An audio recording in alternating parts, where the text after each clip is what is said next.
کراچی والے ایک مولانا صاحب نے اشرف علی تھانوی صاحب کے حوالے سے مرید کا کلمہ پڑھوانے والے واقعہ میں اشرف علی تھانوی صاحب کا رجوع بتایا اور آپ الزام لگایا کہ آپ نے سیاق و سباق سے ہٹ کر نیا واقعہ بنا کر پیش کیا ہے۔ جی اگر اشرف تھانوی صاحب نے رجوع کیا ہے نا، جو اللہ کے فضل سے کوئی نہیں ہوا کہیں بھی نہیں لکھا ہوا، اس کے باوجود اگر کہیں ہے ہمیں دکھائیں، ہم ایک دن نہیں لگائیں گے، ہم اپنا رجوع ریکارڈ کروا دیں گے۔ یہ میں نے وہ کراچی کے مولانا صاحب کا وہ کلپ سنا ہے، وہ کراچی کا مولانا اپنی پبلک کو ابھار رہا ہے کہ جی اس کے اوپر مقدمہ کروا دو، اس نے اتنے بڑے عالم دین کے اوپر بہتان لگایا ہے اور یہ کر دیا ہے اور میرا جواب ہی نہیں دے رہا، یہ نہیں کر رہا۔ یار اللہ کے بندو، یہ اشرف تھانوی صاحب کا جو کلمہ پڑھانے والا واقعہ ہے، کیا یہ میں نے سب سے پہلے ہائی لائٹ کیا ہے؟ وہ پاکستان میں کروڑوں بریلوی اس واقعے کو جانتے ہیں۔ بریلویوں کا بچہ پیدا ہوتا ہے نا، تو جب وہ بولنا سیکھتا ہے نا، تو اس کو یہ واقعہ سنا دیا جاتا ہے کہ الامداد رسالے میں انہوں نے اپنے نام کا کلمہ پڑھایا ہوا ہے۔ تو اب جب مسلمانوں کے گھر بچہ پیدا ہوتا ہے نا، تو اس کو بتایا جاتا ہے کہ الامداد رسالے میں انہوں نے بھی کلمہ پڑھایا ہے اور بریلویوں کے بزرگوں نے بھی کلمہ پڑھایا ہوا ہے، وہ حش بہشت میں لکھا ہوا ہے۔ اب دونوں بتانے پڑتے ہیں، ورنہ وہ بچہ جب بڑا ہوگا، کالج میں جائے گا، انجینئر صاحب کی ویڈیوز دیکھے گا، تو وہ آ کے اپنے ابا جی سے لڑے گا، ابا جی تسی تے ایک کلمہ دسیا سی، دوسرا بھی ہے تو تسی دو ایک ہو جاؤ۔ آج کل دو سکھائے جاتے ہیں، اور وہ مجھ سے مزاج سکھائیں گے دو، ورنہ وہ دیوبند تو سکھا ہی دیں گے نا، بریلوی یہ والا سکھائیں گے، دیوبندی وہ والا سکھائیں گے، اینڈ رزلٹ یہ ہے کہ دونوں ہی پبلک میں آ جائیں گے سوشل میڈیا کی برکت سے۔ تو یہ ان کو چاہیے پہلے اپنے بریلوی علماء کے اوپر مقدمات کریں اور بریلویوں کے کروڑوں عوام کے اوپر جنہوں نے چیز ہائی لائٹ کی ہے۔ ہم نے تو بہت بعد میں، آپ دیکھیں کہ آخری کوسچن یہ ہے، بس اسی پہ کنکلوڈ کرتے ہیں۔ احمد بریلوی صاحب نے کتاب لکھی حسام الحرمین 1905 میں، حرمین کی تلوار، جس میں 5 علماء دیوبند کو انہوں نے کفر کے فتوے لگائے اور اس میں یہاں تک لکھا کہ مرتد اور واجب القتل ہیں ان کا دفاع کرنے والے بھی، یعنی سارے دیوبندیوں کو انہوں نے بیچ میں رگڑ دیا۔ میں نے ایچ ڈی کیمرے، یار اس کو پکڑ لیں میرے بھائی، ایچ ڈی کیمرے کے اندر ویڈیو میں وہ دکھائی ہے حسام الحرمین کی عبارتیں۔ یوٹیوب پہ میرا کلپ ہے، بریلوی دیوبندی اہل حدیث جنگ۔ یہ کراچی کے مفتی صاحب بیٹھ کے کہہ رہے ہوتے ہیں نہیں ہمارے بزرگ تو سارے ایک دوسرے سے بڑی محبت کرتے تھے، بڑا پیار کرتے تھے۔ میں نے ان کے بزرگوں کی عبارتیں دکھائی ہیں کہ ایسا پیار کرتے تھے کہ اس طرح کا پیار شاید یہود و نصارہ بھی آپ کے ساتھ نہ کرتے ہوں۔ ایچ ڈی کیمرے میں آپ یہ کلپ دیکھیں، بریلوی دیوبندی اہل حدیث جنگ۔ اس کے مقابلے پر جب دیوبند علماء نے کتاب لکھی المحند علی المفند، اس کا نام کیا ہے؟ المحند، ہند کی تلوار، علی المفند، سٹھائے ہوئے پاگل بابے کے اوپر۔ اور پاگل بابا کسے کہا؟ احمد بریلوی صاحب کو، جس کو وہ کراچی والا مولوی کہتا ہے امام احمد بریلوی۔ آپ کے اماموں نے اسے سٹھایا ہوا بابا کہا ہے۔ کتاب کا نام ہے المحند علی المفند، جو آپ کی بنیادی کتاب ہے عقیدوں کی، جس کا میں نے نام رکھا ہے المفند علی المفند۔ ایک سٹھایا بابا دوسرے سٹھائے بابے کے اوپر، ٹھیک ہے، کیونکہ اس نے پھر کفری عبارتوں کا دفاع کیا ہے۔ حسام الحرمین میں حمزہ بریلوی صاحب نے جو چیز ہائی لائٹ کی تھی نا عبارتوں کی حد تک، وہ ٹھیک ہے، عبارتوں کو کفریہ کہ باقی توبہ پیش کریں۔ انہوں نے دفاع کیا اور اس کتاب کا نام رکھا ہند کی تلوار سٹھائے ہوئے بابے کے، اور اس کے اوپر انہوں نے لکھا کہ احمد بریلوی اور ان کی پوری جماعت ایک شیطانی لشکر ہے جو ہم پہ حملہ آور ہو گیا۔ تو یہ علماء ایک دوسرے کی عزت کرتے تھے، اور میں نے ایچ ڈی کیمرے میں دکھایا، آج میں بار بار نہیں دکھاتا، پھر یہ بیچارے ناراض ہوتے ہیں۔ وہ آپ کلپ وہی دیکھ لیں، بریلوی دیوبندی اہل حدیث جنگ، جنگ، وہ نام میں نے جنگ رکھا ہے، جنگ تو ہے تھی ان کی، ابھی بھی ہے، اسی لیے تو چندہ بکس اور مسجدیں لاد ہے۔ تو اور اسی میں انہوں نے محمد بن عبد الوہاب صاحب کو خوارج کی جماعت لکھا ہے اہل حدیثوں کو۔ آج اہل حدیثوں سے چندے لے رہے ہیں سعودیہ جا کے، سعودیہ والے ان کو مجدد مانتے ہیں محمد بن عبد الوہاب صاحب کو، اور انہوں نے اس میں لکھا ہے خوارج کی جماعت، نجدی والی معاملہ فٹ کیا ان کے اوپر۔ آج کٹھے ہوئے میں المحند میں نے تو نہیں چھاپی، انہوں نے خود چھاپی۔ تو کراچی والے مفتی صاحب کو بتائیں کہ یہ باتیں آپ نے نہیں بتائی تھی، ہم نے آپ کی پبلک کو بتائی ہیں۔ اب آپ یہ جو لوگوں کو ابھار رہے ہیں نا کہ جی یہ ہمارے بزرگوں کے اوپر الزام لگاتا ہے، میں آپ کو پرسنلی بتاؤں، میں اشرف تھانوی صاحب کا باقی علماء دیوبند کی نسبت بہت احترام کرتا ہوں، ان کی پازیٹیو چیزوں کا، اور میں نے اپنی ویڈیوز میں کئی دفعہ کوٹ کیا ہے۔ پہلی ایک جو میری سب سے بڑی کمزوری ہے، کہ اشرف تھانوی صاحب حسینی منہج کے تھے، یزید کو انتہائی برا سمجھتے تھے، حسین علیہ السلام کے مخالفین پر لعنت کرتے تھے، باقاعدہ واقعہ کربلا کے اوپر بھی انہوں نے پورے فتوے لکھے، حضرت حسین کے پورے سپورٹر تھے وہ. یہ ان میں ایک پازیٹیو چیز تھی. اہل بیت کی محبت تو ہماری ویسے ہی کمزوری ہے. دوسری پازیٹیو چیز فرقہ واریت جس طرح ان کے فالوورز میں ہے نا، اس لیول کی فرقہ واریت ان میں نہیں تھی. اس وقت شیعہ کے سب سے بڑے مخالف کون ہیں؟ دیوبند. اور دیوبند کے امام کون ہیں؟ اشرف علی تھانوی. تو اشرف تھانوی صاحب تو اس لیول کے مخالف نہیں تھے. طارق جمیل صاحب نے تھوڑے سافٹ کارنر شیعہ کے لیے رکھا. اتنی موٹی کتاب طارق جمیل صاحب کے خلاف علماء دیوبند نے لکھی ہے، سرفراز خان صفدر صاحب کے پلیٹ فارم سے چھپی ہے، جس میں ان پہ پتہ نہیں کتنے فتوے لگائے ہیں انہوں نے. طارق جمیل صاحب تو امام بارگاہوں میں جب جا کے بیان کر دیتے ہیں، اتنے پازیٹیو آدمی ہیں، میں اس لیے ان سے محبت کرتا ہوں.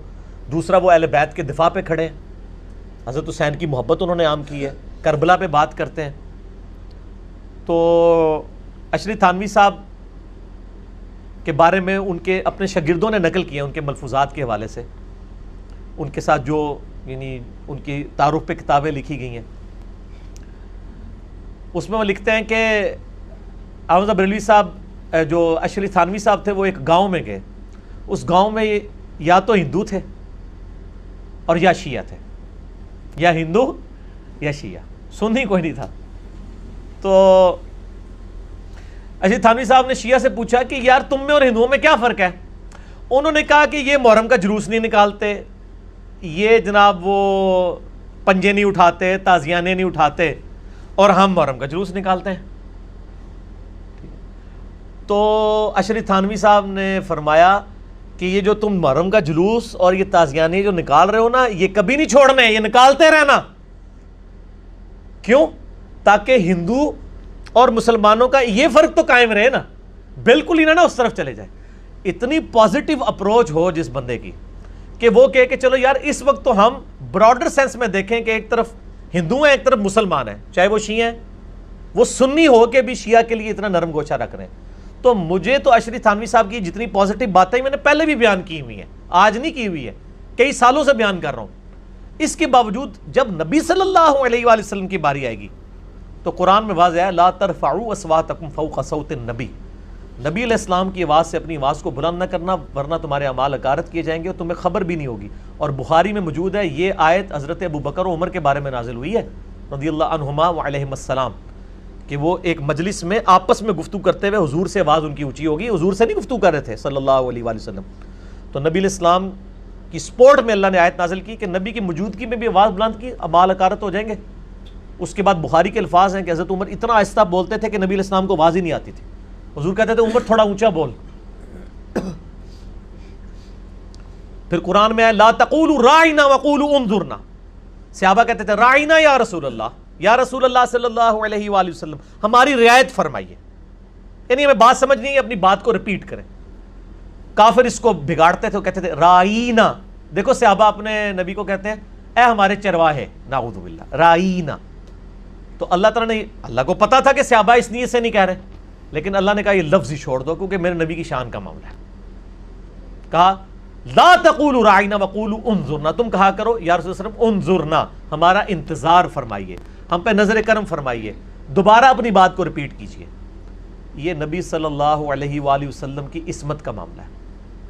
یہ جو کچھ واقعہ ہے نا، یہ واقعہ جو کچھ الامداد رسالے میں لکھا ہے خواب کا اور اس کے بعد بیداری کا پھر اس کی تعبیر، اگر یہ سمجھتے ہیں کہ حضرت عمر فاروق رضی اللہ تعالیٰ عنہ کے سامنے یہ رسالہ یہ کراچی کا مفتی بیٹھ کے پڑھ سکتا ہے اور وہ پھر سلامت رہ سکتا ہے تو ٹھیک ہے. اور اگر وہ یہ سمجھتا ہے کہ حضرت عمر کے سامنے نہیں پڑھ سکتا تو پھر خود ہی یہ اپنا محاسبہ خود کریں. ہم تو اس پہ بھی توبہ پیش کریں گے، پرانے بزرگوں پہ بھی، نیوں پہ بھی، چھاپنے والوں پہ بھی. ہمیں کسی کے ساتھ کوئی لینا دینا نہیں. ہم کہتے ہیں اگر آپ کے بزرگوں سے غلطی ہوئی، ان کا چہرہ سرخ ہو گیا تو آپ تھپڑ مار مار کے اپنا چہرہ کیوں سرخ کرتے ہیں؟ پھر میرے خلاف کلپ چڑھاتے ہیں جی وہ انجینئر جواب پی گیا، جواب نہیں دے رہا، اس کے اوپر مقدمہ کرو. یار میں جواب اس لیے نہیں دیتا کہ میں یہ توقع نہیں کر رہا تھا کہ آپ اس لیول پہ گر جائیں گے، آپ کلمے کے اوپر کمپرومائز کریں گے. میرا ایک مقصد اچیو ہو گیا کہ میں نے آپ کی پبلک کو بتانا تھا کہ یہ چیز آپ کی کتابوں میں لکھی ہوئی ہے، وہ آپ نے خود وہ کلپ ریکارڈ کروا کے مان لیا کہ لکھا ہوا ہے. ورنہ تو وہ یہ کہتے ہیں خود ہی چھاپتا رہتا ہے، خود ہی کرتا رہتا ہے, یہ تو ہے ہی نہیں ہے. تو میں نے اپنا وہ مقصد اچیو کر لیا. اور نیچے آپ کمنٹس دیکھ لیں لوگوں نے کمنٹس کیے ہوئے ہیں کہ جی علی تو صحیح پٹتا سی, کہ واقعی لکھے, ہم تو سمجھتے تھے علی ویسے ہی لگا رہتا ہے. تو میرا مقصد اچیو ہو گیا, جو جتنے جوابات دے رہے ہیں نا مجھے مقصد اچیو ہو گیا الحمدللہ. اچھا ایک چیز اس میں آپ سے کلیئر کر دوں, ایک بات آپ اور واضح کر دینا کہ یہ جو بریلوی علماء ہیں نا وہ ایک دعویٰ کرتے ہیں کہ جی یہ مناظرہ جب بھی ہوتا ہے نا گستاخ رسول والا, آپ تو کہتے ہیں نا دونوں ہی برابر ہیں, ایک ہی لاٹھی. نہیں میں نہیں کہتا ہوں برابر. نہیں آپ کہتے ہیں نا کہ مطلب ہے میں نے دونوں کو ایک لاس سے دونوں کی پیش کر دی. ہاں عبارتیں پیش. جب مناظرہ ہوا ہے دیوبندیوں کے ساتھ, اس میں بقول ان کے بریلوی جیتے ہیں, مناظرہ جنگ ہوا ہے. اور یہ جو مفتی حنیف قریشی صاحب کا تو مشہور زمانہ ہمارے دور کی بات ہے, اس میں بھی ان کا دعویٰ ہے کہ وہ جیتے ہیں. اگرچہ اہل حدیث کہتے ہیں کہ یار اس میں یہ تھا وہ تھا, لیکن یہ اس میں آپ کیا سمجھتے ہیں کہ مطلب میں یہ سمجھتا ہوں کہ بریلویوں کی عوام کہتی ہے کہ مناظرہ صرف انجینئر محمد علی مرزا جیتا ہے, کیونکہ ان مناظروں کے اندر تو ان عبارتوں پہ بات ہی نہیں نہ ہوتی. نہیں باتیں تو پیش ہوئی ہیں سر, نہیں نا, بریلویوں کے سامنے جو عبارتیں جو ہم نے ہائی لائٹ کی ہیں وہ پیش کی ہیں انہوں نے تو بہت ہی پیش کی ہیں سر, جو ہم نے ہائی لائٹ کی ہیں. اور جس کو جس پیرائے میں ہائی لائٹ کرنا ہے اس پیرائے میں آپ ہائی لائٹ نہیں کریں گے تو وہ نہیں فکس بیٹھے گی نا. جب تک آپ کمپیریزن کر کے ان کے اصول و مبادی پہ بات نہیں کریں گے وہ نہیں ہوگی. لہٰذا یہ آپ اس ٹاپک کو ڈیویٹ نہ کریں. اینڈ زٹ یہی ہے, آپ کی بات صحیح ہے کہ بریلوی ہمیشہ ان چیزوں میں جیتتے ہیں. وہ اس لیے کہ دوسرے لوگ اپنے بزرگ سے دستبردار ہونے کی جرت نہیں کرتے ہیں, تو ظاہر بریلویوں نے جیت جانا ہے. بریلویوں سے جیتنا ہے تو بریلویوں کی عوام جیتے گی, اور وہ عوام جو انجینئر محمد علی مرزا صاحب کو سنتی ہے اور وہ نعرہ لگاتی ہے نہ میں وہابی نہ میں بابی, میں ہوں مسلم علمی کتابی. نہ ہم وابی سو کارڈ جو آپ ہر بندے کو کہہ دیتے ہیں جو علمی بات کرے, ہم نہیں وابی بھائی, ہم بابی بھی نہیں, بابوں کے ماننے والے, بابوں کا دفاع کرنے والے بھی نہیں, ہم علمی کتابیں. ٹھیک ہو جی, تو علمی کتابی میں بات کر رہا ہوں. باقی یہ ادھار تھا, بڑے لوگوں نے مجھے ای میلز کی مفتی صاحب کا جواب دیں, مفتی صاحب کا جواب دیں. اور مفتی صاحب کے جب ہم جواب دیتے ہیں نا, اور صرف بدعقیدگیوں پہ, ورنہ یقین کریں میں ان کے مفتیوں کے اگر ساروں کے پوسٹ مارٹم کروں میں ہزاروں کلپس بنا سکتا ہوں. ہمارا مقصد نہیں, ہم صرف اختلافی جو عقیدے کے اوپر بات کرتے ہیں. یہ اسی مفتی صاحب کا آیا نا کہ وہ نبی علیہ السلام کی قبر مبارک اللہ کے عرش سے افضل ہے, میرا کلپ ریکارڈ ہوا, اس کے بعد اس نے اپنے موقف ہی بدل لیا. پہلے والے کلپ میں اس نے کہا ہوا تھا کہ میرا یہ عقیدہ آپ نہ رکھے تو خیر ہے, میں تو نبی علیہ السلام کی قبر مبارک کو اللہ کے عرش سے افضل مانتا ہوں. بعد میں کہتا نہیں, میرا بھی عقیدہ یہی ہے کہ اللہ کا عرش جو ہے نبی علیہ السلام کی قبر مبارک سے افضل ہے. اور اتنی بھی حیا نہیں آئی کہ میں یہ بات کرتے ہوئے یہ کہہ دوں کہ میں نے انجینئر کا کلپ سن کے توبہ کی ہے, کیونکہ پچھلے کلپ میں تو تم نے نہیں مانا ہوا تھا. اور وہ ڈال رہا ہے ابن تیمیہ کے کھاتے میں تاکہ اہل حدیثوں کو اپنے ساتھ ملا لے کہ جی ابن تیمیہ نے بحث کی ہے تو مجھے ابن تیمیہ کا موقف نہیں. ابن تیمیہ تو پہلے بھی بحث کی ہوئی تھی, انجینئر صاحب کے کلپ کی وجہ سے آپ کو توبہ کرنی پڑی, کیونکہ وہ اس میں خود ہی کہہ رہا ہے کہ میری وہاں مجھے کلپ بھیج رہی ہے, مجھے نہ اس کے کلپ بھیجا کرو کہ میں بھی نہ گمراہ ہو جاؤں. وقال الذين كفروا لا تسمعوا لهذا القرآن والغوا فيه لعلكم تغلبون. یہ کافروں کی روش ہے. میں یہ نہیں کہہ رہا یہ کافر ہے, میں کہہ رہا ہوں مسلمان ہو کے کافروں کی روش نہ اڈاپٹ کریں. کافر کہتے ہیں جب قرآن پڑھا جائے تو مت سنا کرو, شور مچا دیا کرو, اسی طریقے سے تم غالب آ سکتے ہو. ان کے بھی غالب آنے کا طریقہ ہے علی کو مت سنو, ان کے تو کلپ چڑھے ہوئے ہیں, میرا کبھی کلپ چڑھا ہے کہ فلاں کو مت سنو. میں کہتا ہوں سب کو سنو تاکہ آپ کو پتا چلے کہ 24 کیرٹ سونا کیا ہوتا ہے اور یہ ملاوٹ والی چیزیں جو بیچ رہے ہیں یہ کتنا فرق ہے. ہم کہتے ہیں انہیں مفتیوں کو سنیں, پھر ان سے پوچھیں کہ علی نے یہ دلیل دی, آپ نے یہ دی, آپ کی تو دلیل کمزور ہے. اب میں اسی حوالے سے کنکلوڈ کرتا ہوں, پھر انشاءاللہ اگلی بار کریں گے. یہ لیپ ٹاپ میرے پاس بائی چانس کھلا ہوا ہے, اس کو آپ نے فرحان بھائی اس کو JPG نا اس میں ایڈ کر دینی ہے. اب میں اس کو ورڈ بائی ورڈ پڑھ کے سناتا ہوں, میں کامنٹس نہیں کروں گا, میں مفتی اور ان کے مقلدین سے کہوں گا کہ اس میں کہاں رجوع ثابت ہوا ہے ان کا. اور اس مفتی صاحب نے اس کلپ میں جھوٹ بھی بولے ہیں, وہ عبارت خود پڑھ رہے تھے. اور یار پہلے آپ کسی سے تیاری تو کر لیتے, میں مشورہ دیتا ہوں آندہ آپ نے تیاری کرنی ہے تو الیاس گھمن صاحب کی شاگردی اختیار کریں. میں گزارش کرتا ہوں الیاس گھمن صاحب ان سب سے لائق آدمی ہیں. ہاں الیاس گھمن صاحب لائق آدمی نہیں کہ ان میں جو ہے نا ان میں سے وہ بہتر ہے. آپ کی طرح پھکیاں دیتے ہیں. ہاں جی ہاں جی, میری طرف پھکیاں دیتے ہیں. اچھا, اور زینب ٹھیک ہو گئے, زین آدمی, تو ان سے آپ تیاری کریں. شاہ جی کا بھی آپ کو مشورہ ہے. تو الیاس گھمن صاحب سے تیاری کر لیتے تو یقیناً, اور یہ پڑھ لیتے اس کو پہلے, اس میں انہوں نے جو پڑھا نا اس عبارت میں ہی غلط پڑھ دیا. اس رسالے میں وہ حضور جو ہے نا وہ اپنے پیر صاحب اشری تھانوی صاحب کو کہتا ہے مرید, اور یہ حضور صلی اللہ علیہ وسلم پڑھ رہا ہے. حضور صلی اللہ علیہ وسلم کو دیکھا تاکہ وہاں پہ روپ پڑ جائے. بھائی حضور صلی اللہ علیہ وسلم کو جب دیکھ لیا اس بندے نے پھر تو مطلب خواب سچا ہو گیا, حالانکہ وہ حضور اس کو کہہ رہا ہے. اس بیچارے نے اتنی بھی تیاری نہیں کی ہوئی ہے, اور پھر یہ مفتی کی ڈگری لے کے بیٹھے ہوئے ہیں. میں کہتا ہوں پہلے انجینئرنگ کی ڈگری لیں, جب اگر آپ نے کوئی کام کرنا ہے، یہ کام انجینئرز کا ہے. ایسا عالم دین جو انجینئر بھی ہو، اور وہ بھی مکینیکل انجینئر میرے نال دا، ٹھیک ہے نا جی. کوئی اور انجینئر نہیں ہونا چاہیے، پیٹرولیم انجینئر نہیں یہ کام کر سکے گا، یہ مکینیکل کرے گا. اور مجھے وہ کہتے ہیں نا، ایک بندے نے وہ میرے خلاف کریٹ چڑھایا ہوا، مرزا پلمبر. تو مجھے ایک بھائی نے نا ای میل کی، وہ کہتا ہے یہ بالکل ٹھیک کہتے ہیں، ان کی جتنی ٹوٹیاں لیک تھی نا تو آڈے آسے ایسا رہ جائے ساری انہیں لیک بند کر دیتی ہے. ٹھیک ہے. تو کہتا ہے آپ فخریہ کہا کریں. میں نے کہا یار ہمیں تو کوئی اس سے فرق نہیں پڑتا، میری کوئی ڈگری ختم نہیں ہو جانی، میں نے جو آنر سے کیا، میں نے جو پوزیشن لی میکینیکل انجینئرنگ میں، وہ ختم نہیں ہو جانی ان کے کہنے سے. تو پلمبر بھی اگر کہنا چاہتے ہیں تو ٹھیک ہے، وہ پلمبر ٹوٹیاں تو تھوڑی کسیاں نے پلمبر نے. اچھا جی، یہ میں آپ کو وہ رسالہ بتا دیتا ہوں. شاہ جی بس اب مجھے مکمل کرنا تھا. ٹھیک، ہاں جی پلیز. آل امداد رسالہ جی، صفر المظفر 1336 ہجری، آج چل رہا ہے 1439 ہجری. ٹھیک ہو گیا جی؟ 103 سال جی، 103 سال پہلے. اور یہ تھانہ بھون سے شائع ہوا ہے. یہ تھانہ بھون اس قصبے کا نام تھا، اسی وجہ سے تھانوی کہلاتے تھے. آل امداد رسالہ، ٹھیک ہے جی. اور اس کا ہے پیج نمبر، عدد لکھا ہے 8، یعنی 8 نمبر رسالہ ہے.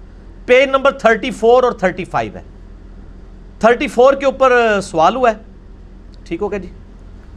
سوال، ایک بندہ جو ہے انہوں نے سوال کرتا ہے کہ اپنی محبت کا اظہار کرنے کے بعد وہ سوال لکھتا ہے اشرف علی تھانوی صاحب کو. وہ کہتا ہے اب وجہ اس کی عرض کرتا ہوں کہ بیعت ہونے کا خیال مجھ کو کیوں ہوا اور حضور کی طرف کیوں رجوع کیا. یہ حضور لفظ اس میں ہم نے ہر جگہ انڈر لائن کیا تاکہ آپ کو پتہ چلے حضور وہ کہتا کسے ہے. نبی علیہ السلام کو نہیں کہہ رہا، ورنہ تو صلی اللہ علیہ وسلم ہوتا نا. وہ کہتا ہے میں آپ کی طرف کیوں متوجہ ہوا، رجوع کیا. بیعت کا شوق اور مطالعہ صرف مطالعہ کتب تصوف سے اور حضور کی جانب رجوع اس لیے کہ ہمارے نانا مولانا مولوی محمد صاحب مرحوم، مولانا مولوی عبداللہ صاحب مرحوم اور مولانا مولوی عبدالعزیز صاحب مرحوم لدھیانہ والوں سے حضور کے اعتقادات ملتے جلتے تھے. وہ کہتے ہیں چونکہ ہمارے بزرگوں سے آپ کے ملتے ہیں اس لیے میں نے آپ کو اپنا بزرگ مان لیا ہے. قرآن حدیث کی اس نے دلیل نہیں دی ہے. وہ مفتی بڑا بڑا کہتا ہے وہ تو دیکھو اتنا پریشان ہو رہا ہے. وہ پریشان ہو رہا ہے کہ بھی میرے جڑے بزرگ سن انہوں نے تواڈے ملدے نے تاں میں تواڈا مرید ہویا.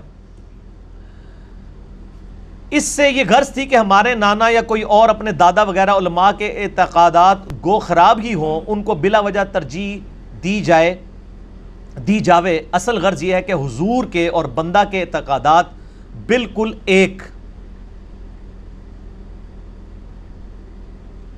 ہیں، اور اگر مولوی صاحبان لدھیانوی اور حضور کے درمیان کسی فروعات میں اختلاف بھی ہو تو اس میں بھی جناب کی طرف رجوع کرتا ہوں. وہ کہتا ہے اگر میرے بزرگوں میں اور آپ میں کوئی اختلاف آ جائے نا تو میں آپ کی طرف متوجہ ہوتا ہوں، آپ بھی میری طرف متوجہ ہوں. ٹھیک ہوگا جی. اور حضور کی تصنیف چند کتابیں زیر مطالعہ رہی ہیں جن میں سے بہشتی زیور تو حرز جان ہے. میں بہشتی زیور تو پوسٹ مارٹم نیچے کرنا ہے، حرز جان. اور شرح مثنوی مولانا رومی کے علاوہ اور بھی چند تصانیف نظر سے گزری ہیں. یہ شریف تھانوی صاحب کہہ رہے ہیں میں نے آپ کی یہ کتابیں پڑھی ہیں تو میں تو بڑا مطلب آپ کا معتقد ہوں. بہشتی زیور میں بریانی بنانے کا طریقہ بھی لکھا ہوا ہے. ایک دفعہ رامپور ریاست میں جانے کا اتفاق ہوا تو وہاں ایک مسجد میں ایک مولوی صاحب جو طالب علم تھے ان کے پاس ٹھہرنے کا اتفاق ہو گیا اور یہ بھی معلوم ہوا کہ وہ مولوی صاحب بھی حضور سے بیعت ہیں. یہ حضور کا لفظ کوئی 8ویں دفعہ آنے لگا ہے تاکہ آپ کو پتہ چلے یہ حضور کسے کہتے ہیں. اس لیے ان سے اور بھی محبت ہو گئی. تو اسنا گفتگو میں معلوم ہوا کہ ان کے پاس تھانہ بھون سے 2 رسالے آل امداد اور حسن العزیز بھی ماہواری آتے ہیں.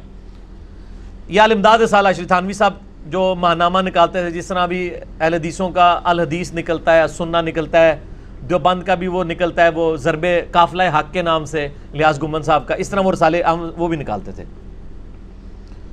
بندہ نے ان کے دیکھنے کے واسطے درخواست کی تو ان مولوی صاحب طالب علم نے چند رسالے مجھ کو دیکھنے کے واسطے دیے.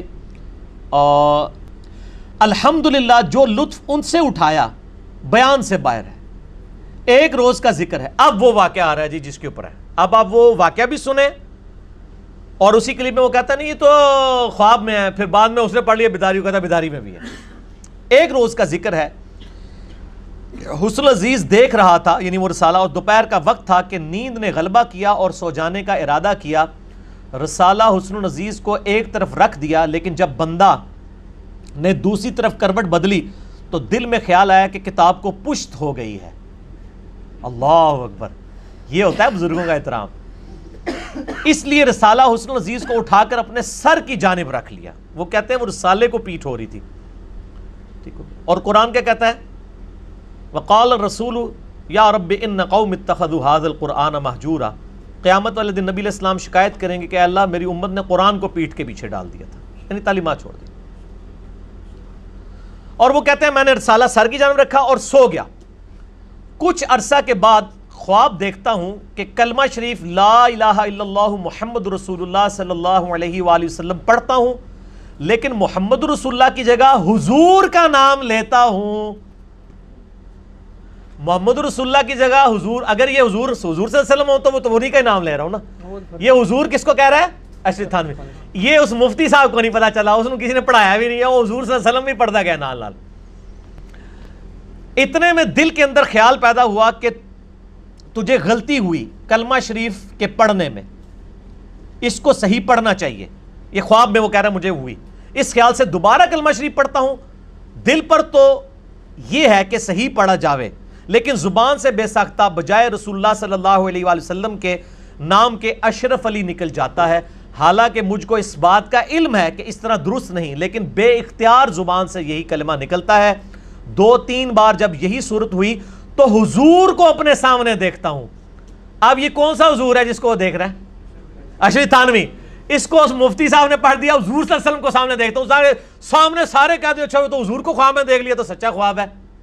دیکھا آپ نے کیسی چلاکی کرتے ہیں؟ یا چلاکی نہیں ہوگی، اس کی کمزوری ہوگی، دونوں میں سے ایک بات مانے، یا یہ مانے میں چلاک ہوں، یا یہ کہ میں ان پڑھ ہوں، یا پھر میری طرح کہہ دے نہ میں وابی نہ میں بابی، میں ہوں مسلم علمی کتابی۔ حضور کو اپنے سامنے دیکھتا ہوں، اور یہی چند شخص حضور کے پاس تھے۔ کون سے چند شخص؟ وہی سارے علماء جن کے پاس وہ بیٹھتا تھا نا، تو وہ حضور صلی اللہ علیہ وسلم کی صحبت کے لوگ تو نہیں تھے، ان کے صحبت کے لوگ تھے۔ کہتا ہے میں نے اپنے سارے مولویوں کو اور حضور یعنی آپ کو بھی دیکھا، لیکن اتنے میں میری یہ حالت ہوگی کہ میں کھڑا کھڑا باوجہ اس کے کہ رکت طاری ہو گئی زمین پر گر گیا، اور نہایت زور کے ساتھ ایک چیخ ماری، اور مجھ کو یہ معلوم تھا کہ میرے اندر کوئی طاقت باقی نہ رہی۔ اتنے میں بندہ خواب سے بیدار ہوا۔ لو جی، ان خواب سے بیدار ہو گیا، تسی بھی بیدار ہو جاؤ۔ تسی کہتے ہو خواب ہے خواب ہے، اپنی پبلک، میں وہ کسی دیوبندیوں کی مسجد میں چلا جو مجھے تو سارے جانتے ہیں نا، وہ علی بھائی دیکھے نا وہ تو خواب تھا۔ میں کہ یار پڑھو تسی، نہیں ہمارے مفتی صاحب نے فرما دیے خواب، میں کہ خود پڑھو۔ اے بیدار ہو گیا جی مفتی صاحب؟ کہتے ہیں بیدار ہو گیا، لیکن بدن میں بدستور بے حسی تھی، اور وہ اثر ناطاقتی بدستور تھا، لیکن حالت خواب اور بیداری میں حضور کا ہی خیال تھا۔ کس حضور کا؟ اس کو مفتی نے پھر پڑھا کہ حضور صلی اللہ علیہ وسلم کا خیال تھا۔ اور مفتی صاحب نہ میں وابی نہ میں بابی، میں ہوں مسلم علمی کتابی۔ مفتی صاحب بڑی، چلیں اب پبلک خود فیصلہ کرے گی۔ میں پبلک سے ریکویسٹ کروں گا مفتی صاحب کا چندہ بند نہیں کرنا، مفتی صاحب سے بدتمیزی نہیں کرنی، صرف علمی اختلاف کرنا ہے، ٹھیک ہے؟ ہاں بالکل، میں اس چیز کی نہیں کہوں گا۔ ہم کیوں کسی کی روٹی روزی کے پیچھے پڑیں جی؟ پہلی اتنی بے روزگاری ہے۔ اچھا، لیکن حالت بیداری میں کلمہ شریف کی غلطی پر جب خیال آیا، حالت بیداری میں، تو اس بات کا آمادہ ہوا کہ میں اس خیال کو دل سے دور کیا جاوے، اس واسطے کہ پھر کوئی ایسی غلطی نہ ہو جاوے۔ بائیں خیال بندہ بیٹھ گیا، اور پھر دوسری کروٹ لیٹ کر، سویا نہیں ہے، لیٹ کر کلمہ شریف کی غلطی کے تدارک میں رسول اللہ صلی اللہ علیہ وآلہ وسلم پر درود شریف پڑھنا شروع کر دیا۔ پڑھتا ہوں، لیکن پھر بھی میں یہ کہتا ہوں اللہم صلی علی سیدنا و نبینا و مولانا اشرف علی۔ اگر یہ صرف اتنا بھی پڑھ دینا اللہم صلی علی سیدنا اشرف علی، تو ہمیں کوئی اعتراض نہیں ہے، درود تو آپ پڑھ سکتے ہیں، اس میں الفاظ ہے نبینا۔ یہ بیداری میں پڑھ رہے ہیں؟ جی بیداری میں پڑھ رہا ہے، سر یہ ایچ ڈی جب آئے گی نا جے پی جی اس کے اندر تو پبلک کو پتا چل جائے اچھا گا. یہ تو پہلے آپ نے پبلک کو پتا چلے گا کہ مقدمہ کس کے اوپر ہونا چاہیے. ٹھیک ہے نا جی. ہم نہیں کہتے مفتی صاحب پہ مقدمہ کروائیں نہ ان کے بزرگوں کے اوپر, صرف علمی رد کریں. کیوں کیوں کیوں؟